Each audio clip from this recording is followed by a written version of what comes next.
The exile. The magnetic shackles hummed against Marcus Chen's wrists as he stood before the Galactic Tribunal on Station Omega-7. The massive chamber stretched upward into darkness, filled with representatives from 43 species, all watching him like he was already dead. Maybe he was. The verdict had been decided long before he ever entered this room. Admiral Helena Reeves stood at the prosecution podium, her uniform pristine, her expression carved from ice. Marcus had saved her life once during the Epsilon campaign. Now she was signing his death warrant with practiced efficiency. The irony wasn't lost on him. In this new age of galactic politics, loyalty meant nothing when weighed against ambition. The charges were serious enough to make execution look merciful. Sabotage of a diplomatic convoy, murder of 3 Zelanti ambassadors, selling military secrets to insurgent forces. All lies, of course, but the fabricated evidence was flawless. Security footage showing his face where he'd never been. Communication logs with his voice speaking words he'd never said. Someone had spent considerable resources making sure he disappeared. The chief magistrate, a towering Korvax with crystalline features that caught the station's artificial light, raised 4 arms for silence. The gesture was unnecessary. Everyone already knew what was coming. Death sentences were rare in the Galactic Assembly, but when they came, they took a specific form. Not execution, that would be too primitive, too human. Instead, exile to a prison world where nature itself would be judge, jury, and executioner. Marcus had heard stories about these worlds. Planets so hostile that automated probes barely lasted hours. Worlds where the atmosphere could strip flesh from bone. Where the gravity could crush a ship like paper. Where the wildlife had evolved specifically to kill anything that didn't belong. The Assembly called it natural justice. Marcus called it murder with plausible deniability. The verdict echoed through the chamber in 17 different languages simultaneously. Guilty on all counts. Sentence: immediate exile to Keros Prime, no appeals. No delays, no mercy. The court dissolved into motion as various species filed out, already forgetting the human who'd just been condemned. Marcus caught Admiral Reeves watching him from across the chamber. For just a moment, he saw something flicker across her face. Regret? Guilt? Then it was gone, replaced by cold professionalism. The transport ship was little more than a modified cargo hauler, its hull scarred from countless trips to various prison worlds. Marcus was the only passenger this time, locked in a reinforced cell that smelled of fear and desperation from its previous occupants. The journey took 6 days through hyperspace jumps that made his teeth ache and his vision blur. The guards, a mix of humans and Threx mercenaries, didn't speak to him. He was already dead to them. When they dropped out of hyperspace above Keros Prime, Marcus got his first look at his tomb. The planet hung in space like a diseased eye, its surface a swirling mass of orange and red storms punctuated by flashes of green lightning. Even from orbit, he could see the massive hurricane systems that covered entire continents, each one capable of shredding steel like tissue paper.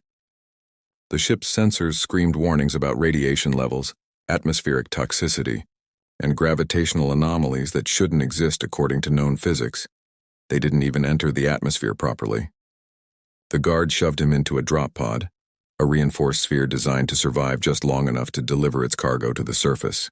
No supplies beyond a basic filter mask that might give him an extra hour before the atmosphere killed him. No weapons, no food, no water, just him and whatever nightmare waited below. The drop was violence incarnate. The pod screamed through the upper atmosphere, its heat shields glowing white-hot as atmospheric friction tried to tear it apart. Through the tiny viewport, Marcus watched the storms reach up toward him with fingers of electricity that made his hair stand on end, even through the pod's shielding. The G-forces crushed him against the restraints until breathing became impossible and consciousness became optional. Impact came like the fist of God. The pod hit something that might have been ground or might have been solid cloud cover, bounced twice, and finally came to rest half buried in what looked like crystallized sand. The hatch blew automatically and Marcus got his first breath of Keros Prime. Even through the filter mask it burned. The air tasted of copper and ozone, with an underlying sweetness that made his stomach turn. The gravity was heavier here, maybe 1.3 Earth standard, enough to make every movement feel like swimming through molasses. He climbed out of the pod and immediately understood why nobody survived Keros Prime. The landscape was impossible. Mountains floated in the distance, suspended by some magnetic anomaly that made his compass spin wildly. The ground beneath his feet wasn't quite solid. shifting between states like it couldn't decide whether to be liquid or crystal. The sky above was a dome of writhing colors that hurt to look at directly, and something huge moved through the clouds, casting shadows the size of city blocks. The first attack came within minutes. The creature burst from the crystallized sand like a nightmare made of blades and hunger. It might have been silicon-based, its body translucent and sharp-edged, moving with a fluid grace that defied its size. Marcus rolled aside purely on instinct, military training taking over as his conscious mind tried to process what he was seeing. The thing's limb, or maybe mouth, carved through the space where he'd been standing, leaving deep gouges in the pod's hull. Marcus ran. Not away because there was nowhere to go, but toward a formation of rocks that might provide cover. The creature followed, its movement making sounds like breaking glass. Behind him he heard the pod dissolving, the metal being broken down at a molecular level by something in the creature's saliva or blood. The rocks were just ahead when the ground suddenly liquefied beneath him. He sank to his knees in what felt like living quicksand that pulled with conscious intent. That's when he heard the voice. Not through his ears, but directly in his mind, speaking in a language that predated human speech but somehow made perfect sense. The presence was vast, ancient, and amused by his struggle. It wasn't the creature hunting him. It was the planet itself. Kairos Prime was alive, conscious, and it had been waiting for someone like him for a very long time. The creature above him froze mid-strike, then retreated with what might have been fear. The liquid ground solidified, releasing him. Marcus stood slowly, his mind reeling from the contact. The planet, the actual planet, was communicating with him, not with words but with images, emotions and concepts that human language couldn't properly express. It showed him others who had been dropped here over the centuries. Most died within hours, some lasted days. A precious few survived long enough to interest the planet's consciousness. Those few were offered a choice. Die like the others or become something new, something more. The planet wasn't just a prison. It was a testing ground. A forge that either broke you completely or transformed you into something the galaxy had never seen. Marcus thought about the trial, about Admiral Reeves and her betrayal, about the conspiracy that had brought him here. He thought about justice denied and truth buried beneath political convenience. He made his choice. The transformation wasn't gentle. The planet's consciousness flooded into him, bringing with it knowledge of every organism that lived on Kairos Prime. Every survival technique evolution had developed over millions of years. Every adaptation needed to thrive in this impossible environment. His cells restructured themselves, incorporating elements that shouldn't exist in human biology. His lungs adapted to process the toxic atmosphere. His bones became denser to handle the gravity. His nervous system rewired itself to interface with the planet's electromagnetic field. Days blended into weeks as Marcus learned to navigate his new existence. The predators that had once hunted him now recognized him as part of the ecosystem. He discovered ruins buried beneath the shifting sands, structures that predated any known galactic civilization. Inside them, technology that made the assembly's best equipment look like stone tools. The planet had been a laboratory once, a testing ground for a race that had transcended physical existence long before humans discovered fire. Other exiles found him, drawn by rumors of a human who had somehow made peace with Kairos Prime. They were few, survivors from different species who had also chosen transformation over death. Together they formed an unlikely community in the ruins, sharing knowledge and resources. From a Zelanti engineer named Crix, Marcus learned that the planet's consciousness could interface with any technology, no matter how advanced or encrypted. From a human woman named Sarah, exiled for exposing corruption in the Colonial Defense Force, he learned that many of the prison worlds were connected, part of a network the Assembly didn't know existed. Most importantly, he learned the truth about his own exile. The conspiracy went deeper than personal betrayal. Admiral Reeves was just a piece in a larger game. Several high-ranking officials in both human and alien governments were using the prison worlds as testing grounds for illegal experiments. Political dissidents, whistleblowers, and anyone who stumbled onto their operations were sentenced to exile on fabricated charges. The prison worlds were supposed to kill them, erasing problems without official executions. But Kairos Prime had other plans. It had been watching the galaxy's politics with growing disgust. The consciousness that inhabited the planet was old enough to remember when honor meant something, when justice wasn't just a word used to justify convenience. It had been waiting for someone with the right combination of skills, determination, and righteous anger, someone who could carry its gift back to the civilized galaxy and upset the careful balance of corruption. Marcus spent months preparing. The planet taught him to manipulate electromagnetic fields with thought alone, to phase shift through solid matter by altering his molecular density, to survive in any environment from the void of space to the crushing depths of gas giants. But more than physical gifts, it gave him evidence. Every exile who had died on Kiros Prime had their memories absorbed by the planet's consciousness. Every conspiracy, every cover-up, every crime was preserved in perfect detail. The day finally came when a supply probe entered orbit, an automated system checking for any valuable resources that might be harvested from the planet's hostile surface. Marcus reached out with his new senses, touching the probe's primitive AI with his consciousness. It took seconds to rewrite its programming, to give it new instructions. The probe would return to Station Omega 7 with a very special delivery. The return 3 years, 4 months and 16 days after his exile. Marcus Chen walked through the main docking bay of Station Omega 7 like a ghost made flesh. The security alert started within seconds of his arrival, but by then he was already past the checkpoints, moving through walls and locked doors as if they didn't exist. The station's AI struggled to track him, its sensors unable to lock onto something that could shift between energy states at will. He wasn't trying to hide. He wanted them to know he was coming. The Galactic Assembly was in full session when he arrived, discussing trade disputes and border negotiations with the casual bureaucracy of those who had never faced real consequences. The massive doors to the assembly hall were sealed, protected by energy fields and armed guards from 6 different species. Marcus walked through them like morning mist, materializing in the center of the chamber as hundreds of representatives gasped in unified shock. Admiral Helena Reeves was there, of course sitting in the military advisory section. Her face went white when she saw him, her hand instinctively reaching for a sidearm she wasn't allowed to carry in the chamber. Around her, other conspirators revealed themselves through their reactions. The Korvax trade minister's crystalline form flickered with anxiety. Senator Morrison from the Colonial Defense Committee actually tried to run, making it 3 steps before Marcus appeared in front of him, solid and immovable as a mountain.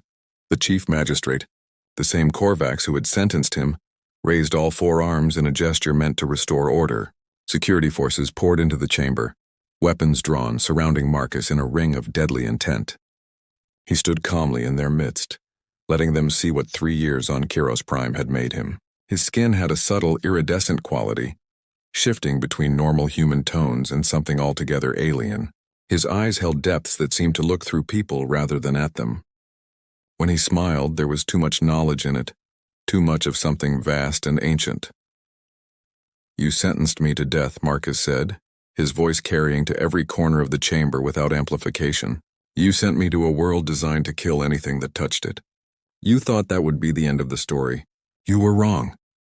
He raised his hand and every screen in the chamber activated simultaneously. Security footage, communication logs, financial records all playing at once. But this wasn't the fabricated evidence from his trial. This was real, raw, and damning. Admiral Reeves coordinating with black market weapons dealers. The Korvax trade minister authorizing shipments of banned technology to insurgent groups. Senator Morrison selling military secrets to the highest bidder. Every crime they had accused Marcus of, they had committed themselves. The assembly erupted in chaos. Representatives shouted in dozens of languages. Security forces looked to their superiors for orders, finding only confusion and denial.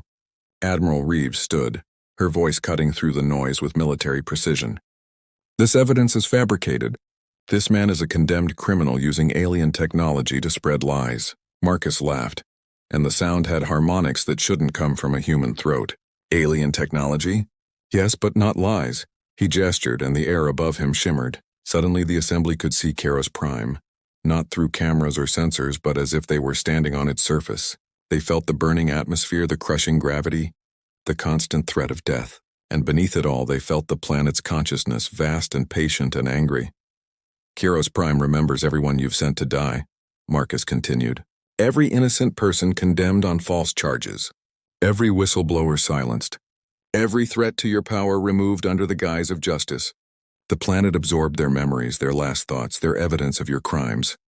More images flooded the screens. Sarah, the woman he'd met on Keros Prime, showing documents proving Admiral Reeves had ordered the assassination of the real Zelanti ambassadors to frame Marcus. Crix, the Zelanti engineer, presenting technical readouts proving the diplomatic convoy's sabotage was an inside job. Dozens of other exiles, some long dead, their testimonies preserved in the planet's infinite memory. The chief magistrate tried to restore some semblance of authority. Even if these allegations have merit, you are still a condemned exile. You have no legal standing to present evidence. Marcus's form flickered, and suddenly he was standing directly in front of the magistrate's elevated platform. Legal standing? You want to talk about law? He reached out, and his hand passed through the magistrate's crystalline chest, not causing damage but leaving something behind. Knowledge. Memory. The magistrate experienced 3 years on Keros Prime in 3 seconds. Every moment of suffering, every death, every injustice. The Korvax collapsed, its crystalline form resonating with a sound like breaking bells. When it recovered, its voice was different, shaken. The prison worlds? We didn't know. We couldn't have known. You chose not to know, Marcus corrected. It was convenient. Send the problems away, let nature be the executioner, keep your hands clean. He turned to address the entire assembly. But Keros Prime isn't just a prison. It's a remnant of something older.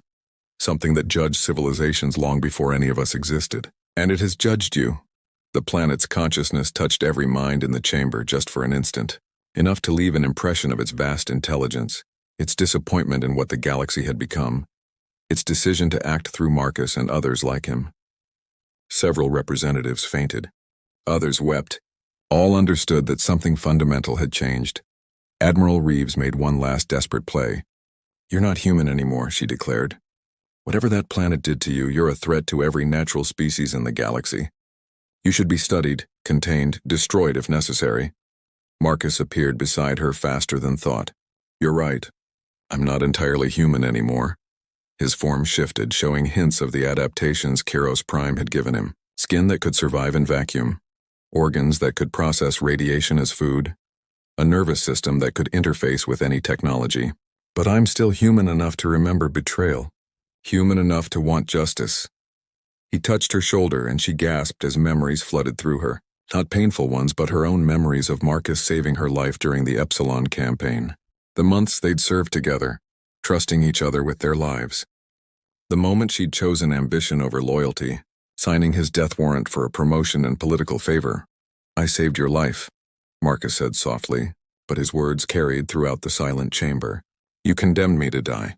But I'm offering you something you never gave me, a choice. He stepped back, addressing all the conspirators at once. Confess, publicly, completely.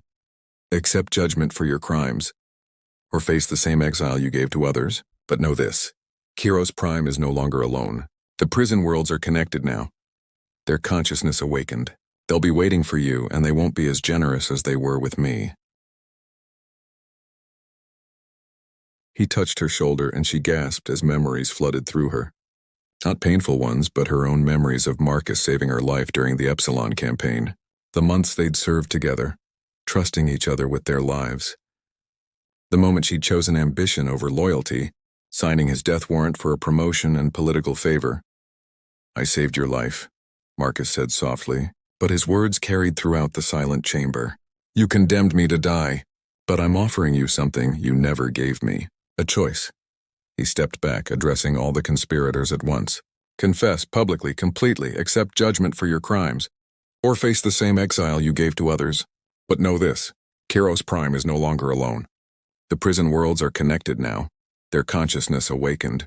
They'll be waiting for you, and they won't be as generous as they were with me. The silence stretched for long moments. Then Senator Morrison broke, falling to his knees, words pouring out in a desperate confession. Others followed, the weight of their crimes and the terror of Keros Prime overwhelming their political instincts. Admiral Reeves was the last to break, her military bearing finally crumbling as she admitted to everything. The frame-up, the murders, the conspiracy that reached into the highest levels of human and alien government. The trials that followed shook the Galactic Assembly to its foundation. Dozens of officials were removed from power. The prison world system was abolished. The planets quarantined but studied. Marcus was offered full reinstatement. medals, positions of power. He refused them all. Instead, he became something new. Not entirely human, not entirely alien, but a bridge between the old consciousness of planets like Kairos Prime and the young races of the galaxy. He founded the Exile Corps, recruiting others who had survived the prison worlds, each transformed in their own way. They became investigators, peacekeepers, and when necessary, the instruments of justice that the corrupted system couldn't provide. Admiral Reeves was sentenced to life imprisonment on a standard penal colony, not a death world. Marcus had argued for mercy, saying that true justice wasn't about revenge but about balance. She would live with her choices, remembering every day the man she'd betrayed and what he'd become because of it. Standing on the observation deck of Station Omega 7, looking out at the stars, Marcus felt Kairos Prime's consciousness touch his mind across the vast distance. The planet was pleased, not because justice had been served, but because Marcus had proven something important. Even in the darkest circumstances, even when betrayed and condemned, humanity could rise above its base nature. They could become something more. The galaxy had learned an important lesson. Be careful what you throw away. Sometimes it comes back stronger, stranger, and impossible to ignore. And sometimes, just sometimes, it comes back as exactly what you deserve. Marcus smiled, his reflection in the viewport showing both the human he'd been and the something more he'd become. The galaxy was vast, full of corruption and injustice, but now it also had him and others like him, guardians forged in the crucibles meant to destroy them. The verdict of Kairos Prime had been delivered. And justice, real justice, had finally begun.